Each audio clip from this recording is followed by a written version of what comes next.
Maybe you're someone who sits in people experience, HR or L&D, and you're asking, why does nobody use our people product? Well, today I'm going to give you one of my best kept secrets along with cheat sheet that I've used probably for over the last 10 years. This cheat sheet has helped me not blow my spuds on creating something nobody ever wanted. Okay, so you've got a people product. Maybe it's onboarding, leadership, even mentoring. Wherever it is, you've invested lots of hours in it, lots of resource in it, and all good intentions, and then you ship it, and guess what? Nothing happens. It's just silence. You have maybe one user who's Bob in IT who, let's be honest, is a little bit weird in general. Imagine this bottle of water is your people, strategy, product, experience, or service. The first question we need to answer is, does anybody want this? Now, if your mouth is as dry as a desert, then yeah, this bad boy is liquid gold. However, if you are out with the lads having a beer and someone serves you a bottle of water, well, yeah, that's not going to land too well. Ugh. And that's exactly what happens in orgs all the time. We build something we think the people want. It's usually based on vibes, gut feeling, or basically what some SVP said it'd be nice if we could have, and then we launch it. And the feedback, the metrics, they all come back showing you that we would have been better just giving someone a wasp to chew on. And it's because you didn't filter the thing through the DBF framework. Okay, let me show you. You always start with desirability. Desirability actually asks, is this needed, wanted by the people? Does it solve a problem? And ultimately, is there any evidence to back it up? If it's not desirable, it's all just a bit of a waste of time. And you end up building a product looking for a problem. And I hate to say it, this is something what most people teams do. They build something to kind of look busy, or because the hippo said it, the highest paid person's opinion, said, we need this, without them even ever walking in the shoes of the person that it's trying to serve.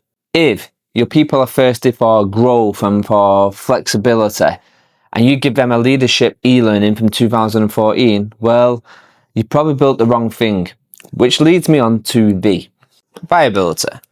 Okay, so viability. Okay, so again, let's use this bottle of water. You can make it, sure, but is it worth the effort, the cost, and the attention? Maybe the water in this bottle is flown from Iceland. Maybe it's a glass bottle. Maybe it's hand-delivered to every single employee. Ooh, fancy. But your budget says that it needs to be at a smart price. Just because something feels generous or on trend, it doesn't mean it's viable. It doesn't mean it's good to scale, and it doesn't mean it's sustainable for you to do it. And viability ultimately asks is, can the business support it? Does it make sense right now? It also asks, does it align with strategy? At the end of the day, just because you can build something, it doesn't mean you should build something. Which kind of leads me on to F. Now, F is for feasibility. So let's use this bottle of water again. So F is for feasibility. So you've got the idea, you've got the budget, and actually the question now is actually, do you have the team to execute it? Because if every bottle needs someone to manually put this label on, and it needs to be daily delivered, and it needs to be temperature checked, but no one has the capability or capacity to do that, then guess what? This kind of just all ultimately is a waste of time. Let's use blue for this bad boy. Feasibility. Can we do it?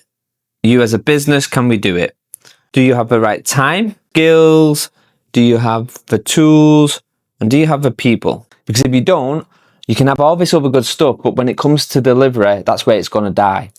And that's how actually you end up with this leadership program that's just a Notion doc, 2 PDFs, and a link to some Simon Sinek TED Talk. This little triangle here, what I've just highlighted in blue, is the sweet spot. So desirability and viability, but no feasibility, equals a strategy you will never ever deliver.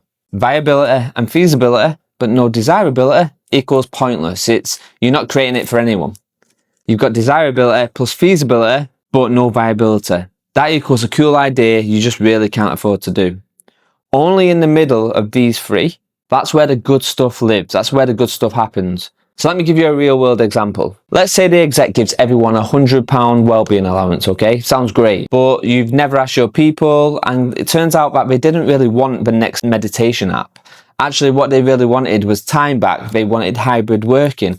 They wanted to get all that good stuff nailed down, and they wanted fewer meetings. So you built something what is viable and feasible, but it wasn't desirable. Nobody really wanted it. So what happens is you get no uptake and you get no thanks. And then later on down the line, the CFO comes up to you and says, why are we spending kind of 20k on these unused headspace credits? So before you pick up a pen, write a brief, or even stick a single post-it note on the wall, run your idea through the DVF framework. It takes a couple of hours max, and it will help you identify where your gaps are, but it will probably also help you not waste 6 months building something nobody wanted. And if it doesn't pass that filter, then simply don't build it. Shout about it loudly why you're not building it, and then suggest ways to kind of test validation via experimentation. I have a checklist, which is a load of questions which I ask me and the people product team to kind of ultimately test DVF.